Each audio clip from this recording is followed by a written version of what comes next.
안녕하세요. 이곳은 대한여한의사회입니다. 오늘은 한방신경정신과 전문의 조한별 원장님을 모셨습니다. 네, 안녕하세요. 강남 한음한방신경정신과 한의원에서 진료보고 있는 한방신경정신과 전문의 조한별입니다. 우선 원장님께서 한방신경정신과 전문의신데 전문의를 선택하게 되신 이유가 궁금합니다. 먼저 이 질문에 대해서는 제 진료실에 오시는 많은 환자분들이 제게 하시는 질문에 대한 답변으로 말씀드릴 수 있을 것 같아요. 많은 분들이 저에게 선생님은 저 때문에 힘들진 않으세요? 스트레스 받진 않으시나요? 등 저를 걱정해 주시는 질문들을 많이 하곤 합니다. 그럼 전 이렇게 대답하는데요. 전 제가 행복하기 위해서 이 일을 하고 있는 거니 걱정 마세요 라고요. 왜냐하면 제가 행복하려면 저와 관계 맺고 있는 모든 사람들이 행복해야 가능한 거거든요. 우리는 광대한 소셜 네트워크를 통해서 서로 연결되어 있잖아요.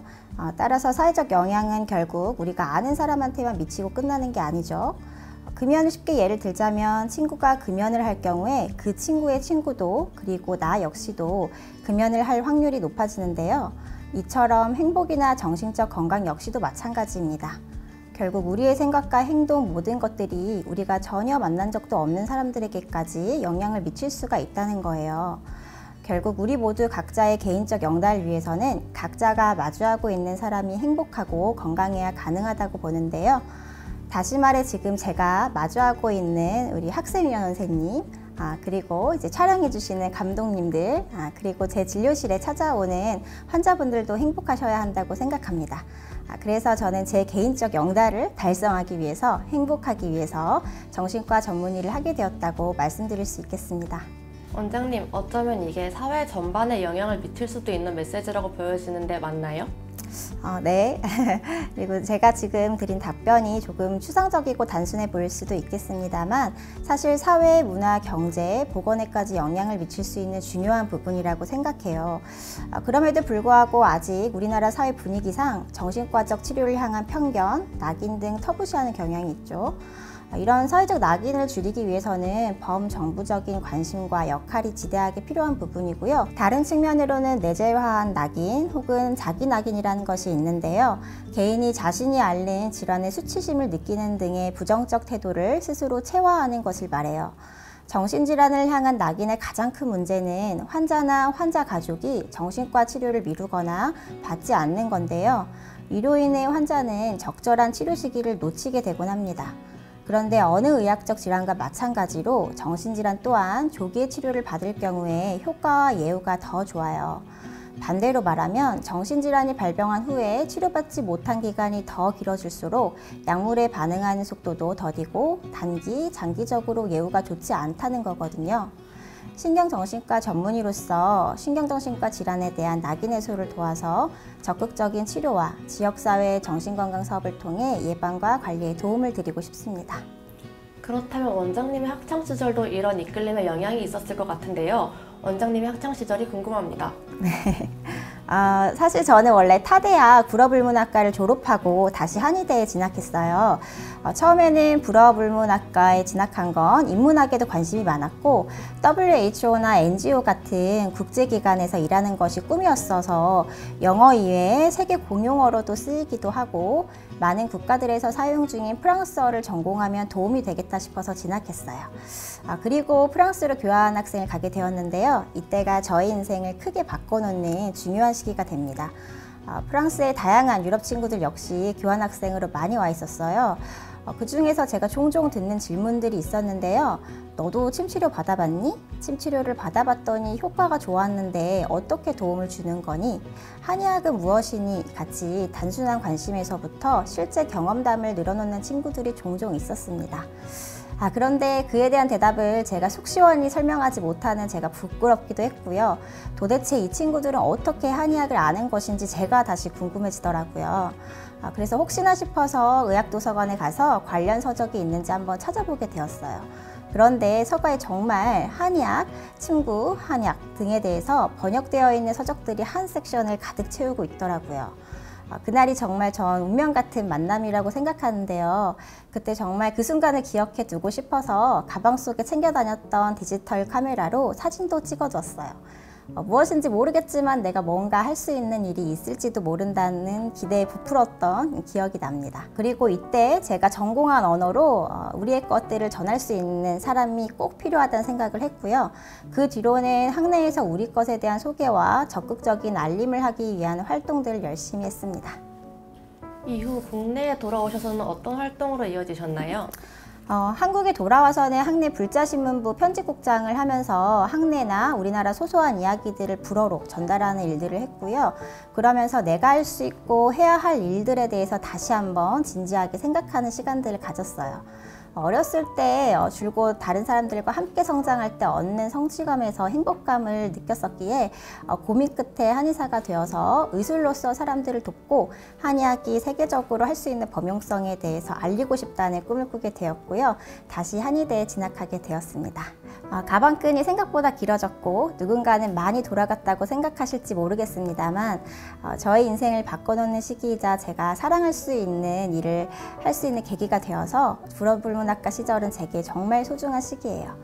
그리고 의료인은 누구보다 사람에 대한 이해가 필요한 직업이라고 생각하는데요. 인문학을 진지하게 공부한 게 세상과 사람에 대해 더 넓은 식견을 가지게 해주었다 생각하고요.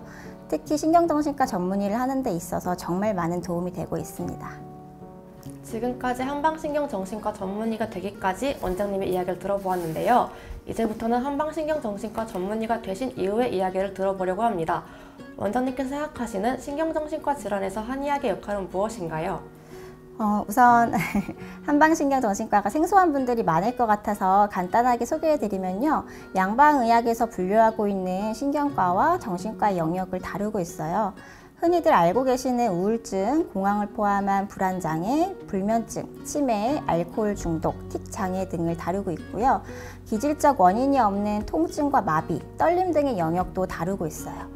그리고 우리가 흔히 말하는 화병 역시 질병 분류의 진단 코드로 분류되어 있는데 치료 대상이라고 생각지 않으시거나 진단이 되지 않아서 혼자 끙끙 앓으시다가 오시는 분들이 많은데요. 화병 역시도 치료의 영역입니다. 이렇게 화병의 진단과 치료의 어려움은 신경정신과 질환의 특성을 잘 반영한다고 볼 수 있는데요.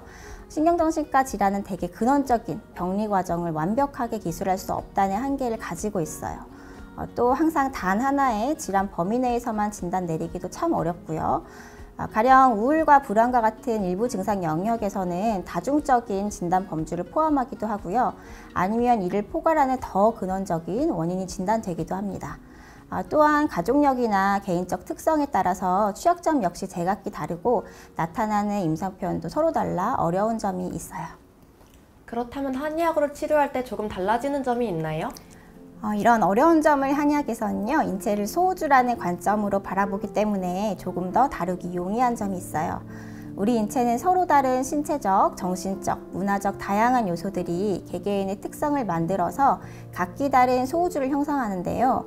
특히 뇌 영역이 더욱 그런 특성을 가지고 있어요. 따라서 같은 질병으로 진단되더라도 치료에 대한 접근법은 개개인별로 모두 다르게 이루어져야 하고요. 이러한 특성을 한의학에서는 심신의료의 관점에서 복합적으로 진단하고 개인별로 맞춤 치료를 할 수가 있어요. 더불어 일반적으로 생각할 수 있는 발목이나 손목 등의 염좌에서부터 만성적인 경추나 요추의 디스크 문제를 앓고 계신 분들이나 뇌졸중, 후유증으로 보행이나 언어장애가 있으신 분들, 만성적 두통, 소화 문제들로 어려움을 겪고 계시는 분들 역시 한방신경정신과 영역이 큰 도움을 줄 수 있는 영역이 되는데요. 신체적 통증이 있는 환자분들은 삶의 질의 지속적인 저하 등의 문제로 우울이나 불안감 수준이 높아지게 되고요. 정신적 영역의 관리가 신체적 질환의 호전과 악화에도 큰 영향을 미치기 때문이에요. 국민들의 정신 건강에 한의학의 역할을 다하기 위한 노력의 일환으로 불안장애 한의 임상 진료 지침을 집필하셨는데 불안장애 이외에도 한의 임상 진료 지침이 정신과 질환에서 어떤 역할을 하는지 궁금합니다. 신경정신과 질환은 신체적 증상이 굉장히 다양하고요. 심리 증상은 근원이 특정한 에피소드에 국한되지 않고 개인 성격적 특성과 주변 사회 환경 등 다양한 요소의 상호작용으로 형성되는 경우가 많아서 임상 현장에서 진단 및 관리가 굉장히 어려운데요. 따라서 1차 한의진료 기관에서 적절한 진단과 안정성과 유효성이 검증된 치료 방법이 더더욱 필요한 영역이에요. 따라서 한의표준 임상진료지침 개발을 통해서 가장 적합한 한의학적 진단, 치료 기준을 확보하고 임상의들의 최적화된 진료를 가능케 하여서 효과적인 치료법을 환자에게 적용하기 위한 가이드라인을 주는 역할이 있다고 볼 수가 있습니다. 신경정신과 질환 한의 임상 진료 지침으로는 불안장애 이외에도 치매, 파킨슨, 우울장애, 화병 등이 연구되어 공표되어 있습니다. 그렇다면 진료 현장에서 느끼시는 현대인에게 특히 위험한 정신질환, 그리고 진료에 어려운 점이 있을까요? 신경정신질환 증상의 특징 중 하나는 많은 경우 사파성으로 나타나서 발견하기 어려운 점이 있고요. 경한 정도의 기분 조절 혹은 부전장애의 경우 치료의 대상으로 여겨지지 않아서 조기 발견과 치료가 어려워진다는 특징이 있어요. 예를 들면 조현병이나 조울증의 경우는 개인의 성격적 결함으로 잘못 판단하기 쉽고요. 우울증이 진행되고 있는데 가벼운 번아웃으로만 생각하시고 치료의 시기를 놓치는 경우가 많습니다. 그리고 또 하나, 특정 정신질환과 상관없이 위험하게 만드는 요소는 증상과 관련해 본인이나 주변 지인들의 인지가 늦어진다거나 무관심한 경우예요. 지난 2023년에 세계 정신건강의 날을 맞아서 글로벌 마케팅 조사 업체인 입소스가 31개국을 대상으로 실시한 정신건강 관련한 설문자료에 따르면 자신의 정신건강에 대해 자주 생각해 보는지에 대한 질문에는 전체 응답자의 58%가 자주 생각한다 라고 답한 반면에 우리나라 응답자의 절반 이상 61%는 정신건강에 대해 생각하지 않는다 라고 답했다고 해요. 이 정도의 무관심한 답변은 우리나라가 유일한데요. 이런 결과가 사실 우리나라의 국민들의 정신건강 상태가 걱정하지 않을 정도로 좋아서 나온 결과일까요? 우리 국민의 정신건강이 그렇게 좋지는 않을 것 같은데 왜인가요, 원장님? 20년간 OECD 회원국 가운데 자살률 1위라는 불명예의 기록을 감안하면 정신건강에 대해 실제 관심이 없거나 의도적으로 관심을 두지 않으려는 문화가 강하기 때문이 아닐까 합니다. 특히 우리나라 사회는 흔히 정신력이 부족해서야, 의지가 부족해서야 라는 말과 같이 개인의 노력 탓으로만 돌리는 경우가 많은데요.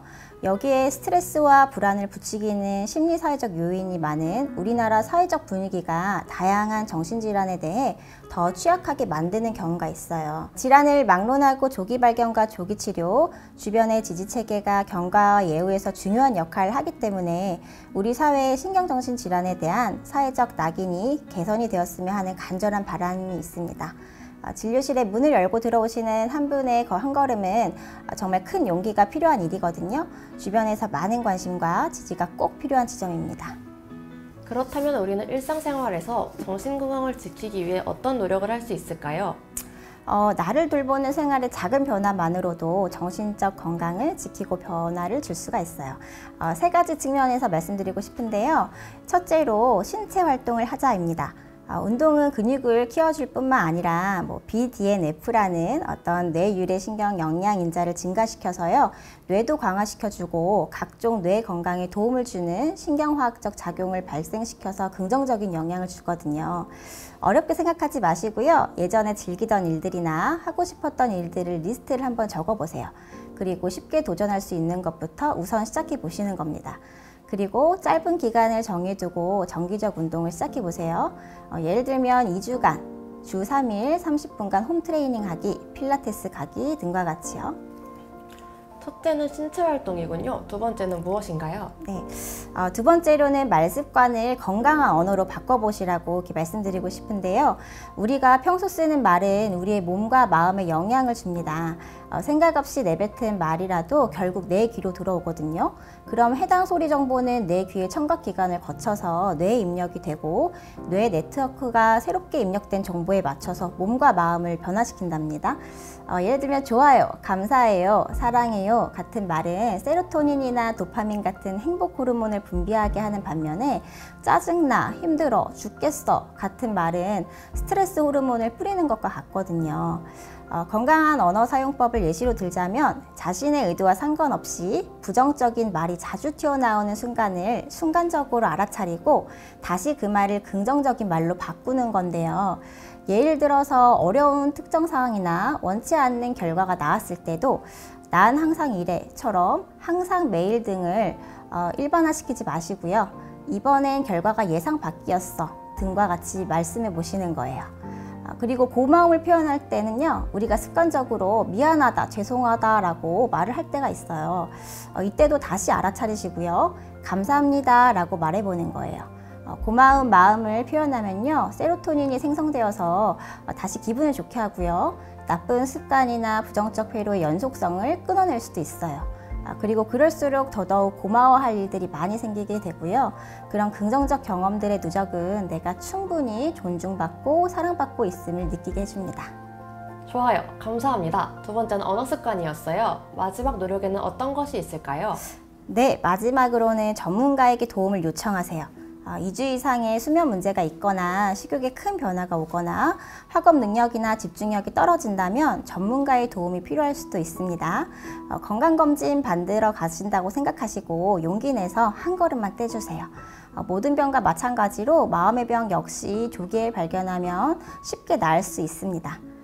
겉으로는 웃고 있지만 속으로 울고 있진 않으신가요? 때때로 삶의 모든 일이 어렵고 무의미하게 느껴질 때가 있다면 우리 감정이 보내는 작은 신호 놓치지 마세요. 당신이 행복해져야 저와 우리 모두가 행복합니다. 지금까지 한방신경정신과 전문의 조한별 원장님 인터뷰였습니다. 구독, 좋아요. 예쁜 댓글까지 부탁드려요. 감사합니다.